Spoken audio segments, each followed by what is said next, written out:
Han ido al espacio, los han congelado, los han bombardeado con radiación de secado y hervido, después de lo cual siguen viviendo y reproduciéndose. Son los genuinos tipos duros de la evolución. En la mitología popular, las cucarachas son los únicos animales que sobrevivirían a una guerra nuclear y son por tanto los campeones de la resistencia. Pero no es así. El mito nació de la idea de que algunas cucarachas habían sobrevivido a las explosiones nucleares de Hiroshima y Nagasaki, como sobrevivieron otros seres vivos, incluidas muchas personas, los llamados hibakusha o gente afectada por la explosión. Pero el mito fue retomado y difundido por los activistas contra las armas nucleares en las décadas de 1960 y 1970. El Comité Científico de las Naciones Unidas sobre los efectos de la radiación atómica ha determinado que las cucarachas pueden soportar dosis de radiación 10 veces superiores a las que matarían a un ser humano, 10.000 rads. Pero las humildes moscas de la fruta, las drosofilas que tenemos por nuestra casa, soportan casi 64.000 rads y la avispa Habrobracón puede sobrevivir a 180.000 rads. A nivel unicelular, la bacteria Deinococcus radiodurans queda al frente soportando 1,5 millones de rads. Por comparación, la bomba de Hiroshima emitió rayos gamma a una potencia de unos 10.000 rads y las bombas que hoy conforman los arsenales nucleares son miles de veces más potentes.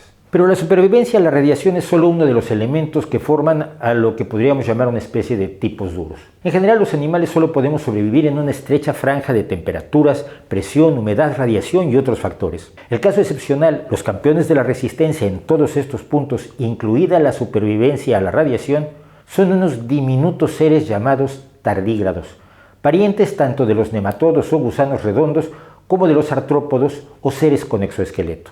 Estos minúsculos invertebrados, llamados también osos de agua, y puede usted ver por qué, pueden medir entre 0,15 milímetros y 1,5 milímetros y viven en entornos acuáticos o en zonas húmedas en tierra, como los lugares donde se cría el musgo. Los tardígrados tienen un peculiar aspecto rechoncho, con 4 pares de patas terminadas en largas garras.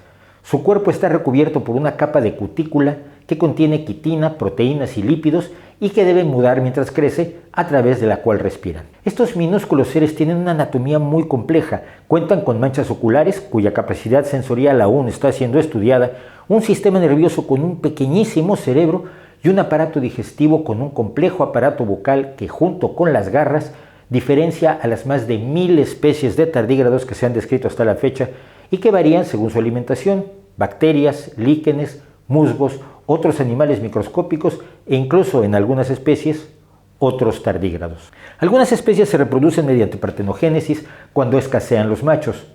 Otras son hermafroditas que se autofertilizan y las hay donde machos y hembras se reproducen sexualmente.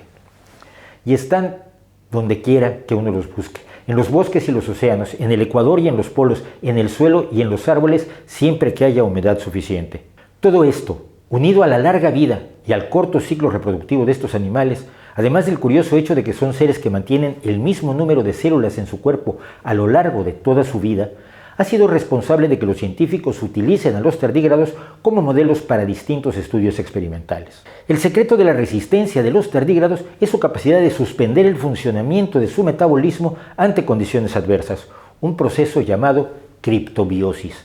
En él asumen un estado altamente duradero y reducido llamado TUN. Si el animal enfrenta temperaturas demasiado bajas, por ejemplo, al formarse el TUN se induce la producción de proteínas que impiden que se formen cristales de hielo, que son los que destruyen las células en la congelación. Si enfrenta una situación de falta de agua, se encoge y deja salir el agua del cuerpo. Y si se encuentra en situaciones de salinidad extrema que puedan sustraerle el agua por ósmosis, también pueden formar un TUN. Suspender el metabolismo significa, para la mayoría de los seres vivos, la muerte. Los tardígrados pueden permanecer en estado de TUN, o animación suspendida, diría la ciencia ficción, hasta que las condiciones normales se restablecen y pueden volver a su vida de siempre. El récord a la fecha lo tienen unos tunes que se recuperaron después de 120 años de secados. Cuando están en estado de TUN, pueden sobrevivir 200 horas a una temperatura de menos 273 grados centígrados, muy cerca del cero absoluto, que es de menos 273,15 grados centígrados, y pueden sobrevivir hasta 20 meses a 200 grados centígrados. Mientras que en el otro extremo soportan temperaturas de 150 grados centígrados. El agua hierve a 100 grados centígrados al nivel del mar.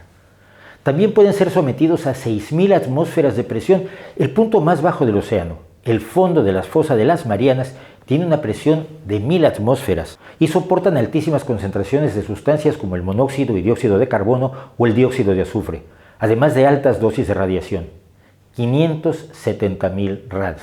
Todas estas condiciones aniquilarían sin más a todos los insectos campeones de la radiación atómica. Por esto, en 2007, la Agencia Espacial Europea envió al espacio ejemplares de 2 especies de tardígrados en estado de tun. Como parte de la misión Biopan 6 Fotón M3 y a una altura de unos 260 kilómetros sobre el nivel del mar, algunos fueron expuestos al vacío y frío espacial y otros a una dosis de radiación ultravioleta del Sol 1000 veces mayor que la que recibimos en la superficie de la Tierra.